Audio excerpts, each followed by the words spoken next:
Iran's protests are framed in Western media as freedom movements, brave citizens demanding democracy, human rights, and end to theocratic rule. The narrative is appealing and partly true. Protesters are demanding greater freedoms. But the protests aren't fundamentally about freedom versus oppression. They're about control. The Islamic Republic maintained power for 45 years through carefully calibrated balance between street presence, security apparatus, and economic management. The regime allowed enough freedom to prevent explosion, while maintaining enough control to prevent overthrow. Economic subsidies kept poor loyal. Security forces crushed serious challenges, but permitted minor dissent as release valve. The system worked because all three elements, street, security, economy, remained balanced, but the balance is breaking. Economic mismanagement and sanctions destroyed the subsidy system that bought loyalty. Security forces face limits. IRGC and BAS-IJ can shoot protesters, but wholesale slaughter would delegitimize regime internationally and domestically. Street protests are escalating in frequency and intensity because economic desperation overcomes fear of repression. The regime is losing control not because ideology changed or opposition strengthened, but because the mechanisms that maintained control for decades are failing. The protests aren't about abstract freedom. They're about young Iranians with no economic future, women facing absurd restrictions, and middle classes crushed by inflation who calculate that tolerating regime offers no benefits when regime can't deliver economic stability. The control system is breaking because all three components are simultaneously weakening. And when authoritarian regimes lose control gradually, they face impossible choice: escalate repression risking revolution, or relax control risking collapse. Iran is trapped between options that both lead to regime crisis. Understanding why control is failing requires examining how the control system functioned historically, what's changed to break the balance, and what happens when authoritarian regimes can't recalibrate. The Islamic Republic's control system was sophisticated for authoritarian regime. It wasn't purely repressive like North Korea or purely populist like Venezuela under Chavez. It combined theocratic ideology, economic redistribution, security apparatus, and limited democratic elements to maintain legitimacy across different constituencies. The revolutionary generation that overthrew Shah had genuine mass support.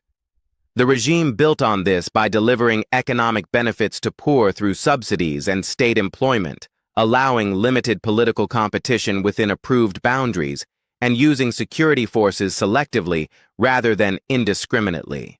The subsidy system was economically unsustainable but politically essential. The government subsidized fuel, bread, utilities, and basic goods. Gasoline cost approximately 0.07 per liter in Iran compared to 150 plus globally, a 95% subsidy. The subsidies cost tens of billions annually, but kept the poor and working classes economically dependent on regime. When global oil prices were high, the subsidies were affordable from oil revenue. When prices dropped or sanctions reduced revenue, subsidies became fiscally impossible but politically essential. Cutting subsidies meant cutting the economic ties that bound the poor to regime. The subsidy economics reveal the trap. Iran produced approximately 3.8 million barrels of oil daily pre-sanctions, worth roughly $140 billion annually at a $100 barrel. Approximately 35–40% went to domestic consumption at heavily subsidized prices. Iranian gasoline consumption was 2 million barrels daily equivalent, extraordinary for a country of 85 million. The subsidized price encouraged waste. People drove constantly because fuel was nearly free. But selling gasoline domestically at $0.07 liter, when international price was $1.50, meant government lost approximately $1.43 per liter in potential revenue, or approximately $80 billion annually in foregone revenue from domestic consumption. The broader subsidy system extended beyond fuel. Bread was subsidized, keeping prices at approximately 5,000 rials per kilogram, when market price would be 50,000 plus rials. Electricity was subsidized at 10% of market cost. Water was essentially free for residential use. The total subsidy burden was estimated at $100 billion annually, nearly equal to total oil revenue. The system only functioned because oil revenue was high enough to cover subsidies plus government operations. When sanctions reduced oil exports to under 1 million barrels daily and prices fluctuated, the fiscal mathematics became impossible. The 2010 subsidy reform attempted to fix this by replacing direct price subsidies with cash transfers. The government would charge market prices, but give every citizen monthly cash payment to compensate. The theory was that cash transfers would be less fiscally burdensome than universal subsidies while maintaining political support. The reality was that inflation ate the cash transfers within months, and the poor felt betrayed when fuel prices increased 400%. The reform was partially reversed after protests, demonstrating that touching subsidy system was politically suicidal even when economically necessary. The 2019 fuel subsidy cuts demonstrated the dynamic. The government increased fuel prices from 10,000 reals per liter to 30,000 reals, tripling prices overnight. The increase was economically necessary. Subsidies consumed 15–20% of government budget and encouraged waste. But the political reaction was immediate. Protests erupted within hours across 100-plus cities. The scale exceeded anything since 1979 revolution. The regime responded with violent crackdown. Approximately 1,500 protesters killed according to international human rights organizations. Internet was shut down for days, preventing coordination and documentation. The protests were suppressed, but the message was clear. Economic desperation had reached levels where people would risk death to protest. The killing of 1,500 protesters was extraordinary escalation.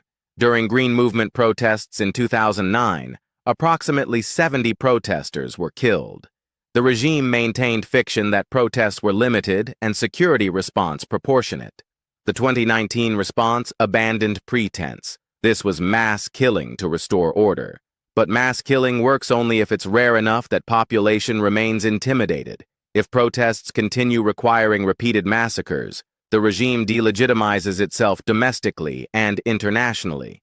China's Tiananmen Square massacre worked because it was a singular event that crushed opposition for generation.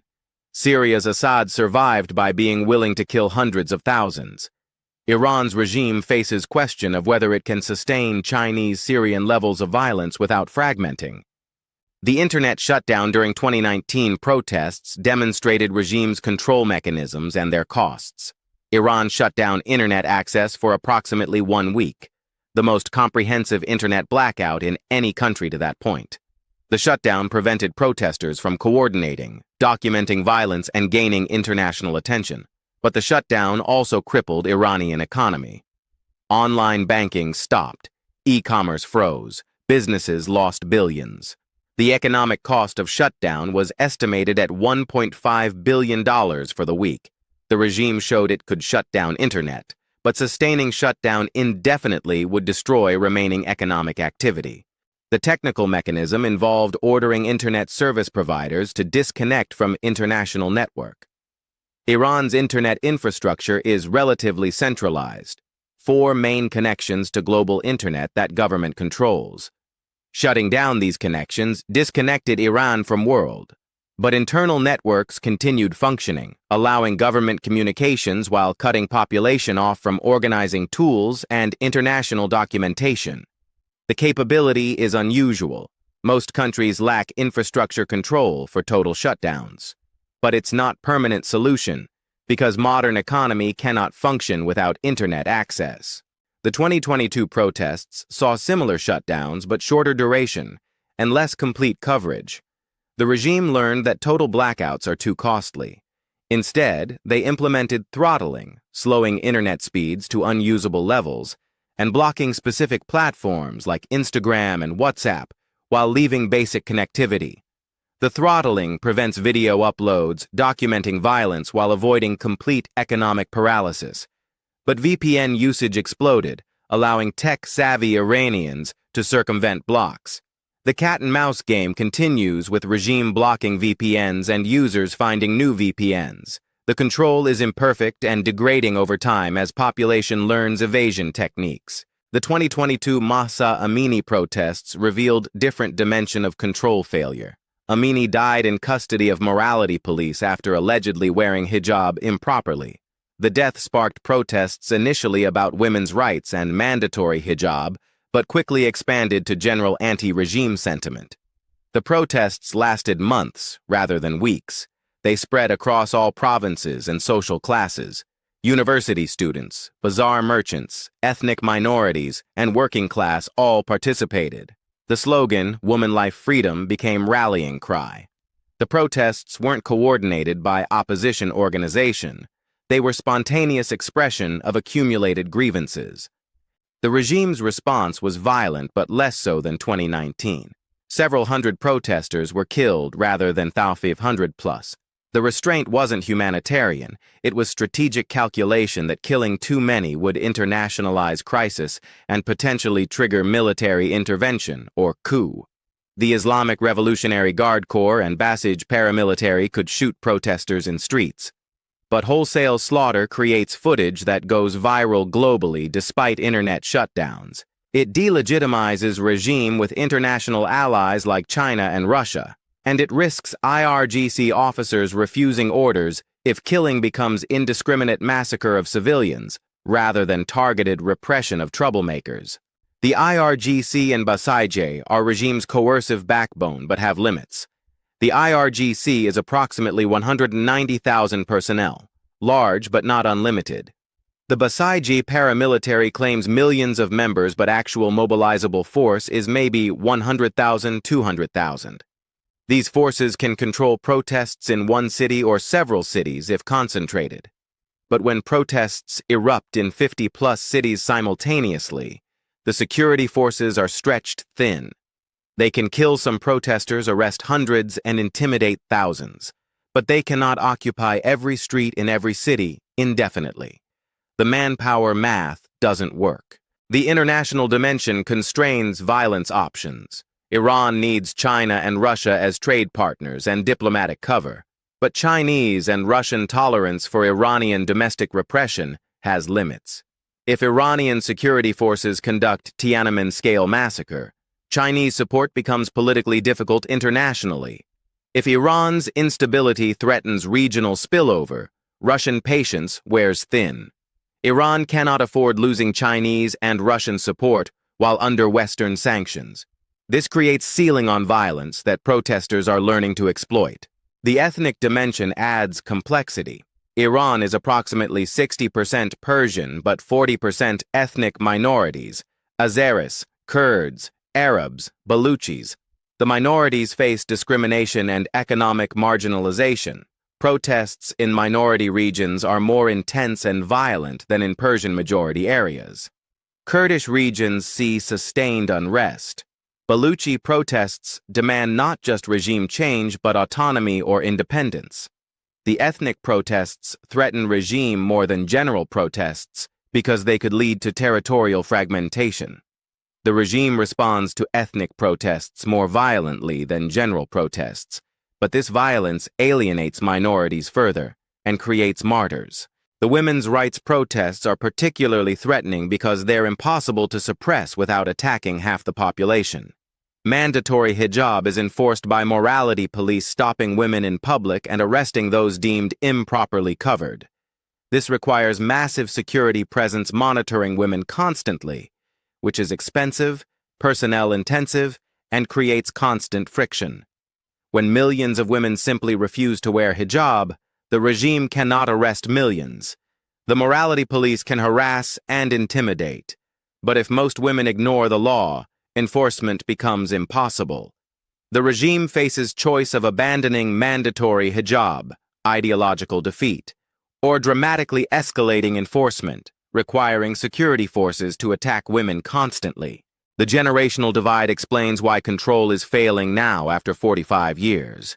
The generation that made 1979 revolution had memories of Shah's dictatorship and saw Islamic Republic as liberation. That generation is dying. The current young generation knows only Islamic Republic and sees it as oppressive rather than liberating. Approximately 60% of Iran's population is under 30. These young Iranians have no memory of revolution or war with Iraq. They have internet access, showing how people live in other countries. They have education but no jobs because economy is mismanaged. They have no ideological commitment to regime and no economic stake in its survival. The economic desperation among youth is existential threat to regime. Unemployment for Iranians under 30 approaches 30%. University graduates drive taxis or work menial jobs unrelated to education. Brain drain sees 150,000 plus educated Iranians emigrating annually. The young have no hope of economic advancement, home ownership, or marriage due to economic constraints. When people have nothing to lose, they become willing to risk confronting security forces. The regime's traditional response, economic redistribution buying loyalty, doesn't work when there's no money to redistribute.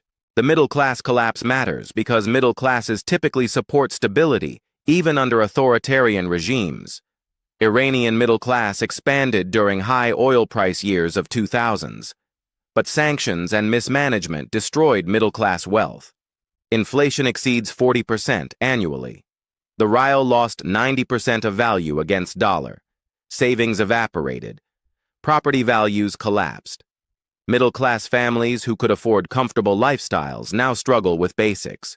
Middle-class support for regime was always contingent on economic success. When regime delivers economic disaster, middle class becomes opposition base rather than stability constituency. The inflation psychology creates revolutionary potential. When currency collapses and inflation is chronic, people lose time horizon. Normal economic planning becomes impossible. Saving is pointless when savings lose value weekly. Investment is impossible when returns are negative in real terms. The psychology shifts from conserving and building to consuming and risk-taking. This psychological shift makes populations more willing to support risky political changes, including revolution, because maintaining status quo offers no advantage when status quo is economic deterioration anyway. The bazaar relationship reveals regime vulnerability. Iranian bazaar merchants were critical regime supporters historically. They funded revolution against Shah. They benefited from Islamic Republic's economic policies favoring traditional commerce over modern corporate structures. But sanctions destroyed bazaar business by cutting international trade and causing currency chaos. Bazaar merchants who were regime-based now face bankruptcy. When bazaaris close shops in protest, it signals regime lost core constituency. The protests would be serious if only students and youth participated. When bazaaris join, it becomes regime crisis. The regional comparison to Arab Spring is instructive. Egypt's Mubarak, Tunisia's Ben Ali, and Libya's Gaddafi all fell when street protests overwhelmed security forces and economic elites abandoned regimes. The common pattern was that security forces faced choice between massacring thousands or allowing regime change, and in each case, some security forces chose allowing change. Iran's regime is more resilient than Arab Spring regimes because IRGC is ideologically committed and economically invested in regime survival. IRGC controls approximately 40% of Iranian economy through front companies and monopolies. IRGC officers lose wealth and power if regime falls. This gives IRGC stronger incentive to shoot protesters than Egyptian or Tunisian militaries had. But IRGC resilience has limits. IRGC officers are not monolithic. Some are ideological hardliners willing to kill indefinitely. Others are pragmatists who fear that killing too many protesters creates conditions for foreign intervention or coup. If protests escalate to point where thousands are dying weekly, some IRGC commanders might calculate that removing supreme leader and installing reformist government preserves Islamic Republic in modified form better than defending hardline government to death. The IRGC unity has not been tested by sustained mass protests requiring months of continuous killing. The 2009 and 2022 protests were suppressed within months. Longer sustained resistance might fragment IRGC. The IRGC economic empire deserves detailed examination because it explains both IRGC's commitment to regime and vulnerability to economic collapse. The IRGC controls Khatam Al-Anbiya construction headquarters, massive engineering firm that wins no-bid government contracts worth billions. Khatam built Tehran metro, highways, dams, and oil infrastructure. The contracts are awarded without competitive bidding because IRGC political control ensures it receives priority for lucrative projects. The IRGC also controls telecommunications through consortiums that operate Iran's mobile networks. It controls imports through control of ports and customs. It operates vast smuggling networks, bringing in sanctioned goods and evading customs duties. Ironically, the Revolutionary Guard that overthrew Shah partially to end corruption now operates corruption networks worth billions. Senior IRGC commanders own luxury properties, drive expensive vehicles, and send children to foreign universities, all funded through IRGC economic control. The economic calculation for IRGC officers is straightforward. If Islamic Republic falls, IRGC loses monopolies, contracts, and smuggling revenues. Officers would face prosecution for corruption and human rights abuses. The families would lose wealth accumulated through decades of privileged access. This creates powerful incentive to defend regime even if it requires killing thousands. But the same economic interests create vulnerability. If sanctions and mismanagement destroy Iranian economy completely, there's nothing left to steal. IRGC officers preside over declining revenues from construction projects nobody can afford, telecommunications networks losing subscribers, and smuggling networks with fewer goods to smuggle. The economic collapse that drives protests also erodes IRGC officers' personal wealth, potentially creating fractures in regime's coercive backbone. The control system is failing because regime cannot simultaneously maintain economic stability, limit repression to acceptable levels, and prevent protests. Economic crisis is structural. Decades of mismanagement, corruption, and sanctions cannot be fixed quickly. This means economic grievances will persist regardless of regime response. Protests will continue because economic desperation drives them. The regime must either escalate repression to Syrian levels or accept that control is lost. Both options risk regime collapse. Excessive violence delegitimizes regime and risks coup or intervention. Insufficient violence allows protests to grow until they overwhelm security forces. The regime is trapped in a deteriorating situation with no good options. The protests aren't about freedom. They're about regime losing the economic and security tools that maintained control for 45 years, and having no clear path to restore that control. The impossible dilemma has three horns, each leading to regime crisis. First option, escalate repression to Syrian levels where security forces kill thousands or tens of thousands. This approach worked for Assad because he had Russian military support and willingness to destroy entire cities. Iran lacks Russian willingness to provide direct military intervention. Iranian military doesn't have the firepower to level cities like Syrian military did, and Iranian officer corps might fracture if ordered to massacre Iranian civilians at scale.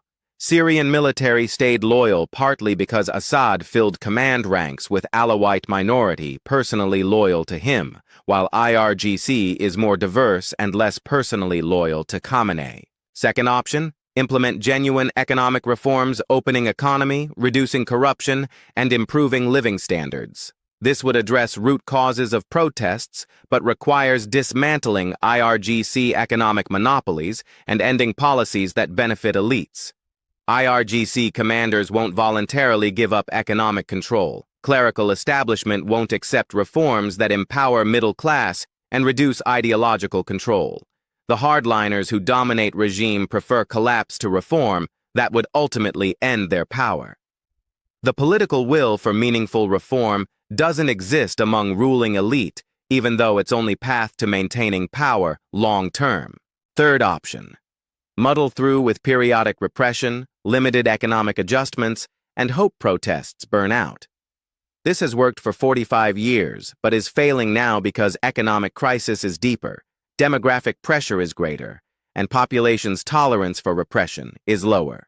Each protest cycle radicalizes more people and weakens regime legitimacy. The muddling through option is slow regime collapse rather than sudden overthrow. Eventually, the security forces become too exhausted, the economy too devastated, and the population too desperate for regime to maintain control. The succession question amplifies the crisis. Supreme Leader Khamenei is 85 years old. His death will trigger succession struggle because no obvious successor has his authority or revolutionary credentials. The clerical establishment is divided between hardliners and pragmatists. The IRGC has political ambitions and might attempt to install compliant cleric or abandon clerical rule entirely. A contested succession during period of ongoing protests and economic crisis creates opportunity for regime change that protesters and opposition couldn't achieve while Khamenei lives. The regime's stability depends partly on Khamenei's personal authority, holding factions together. His death removes the keystone.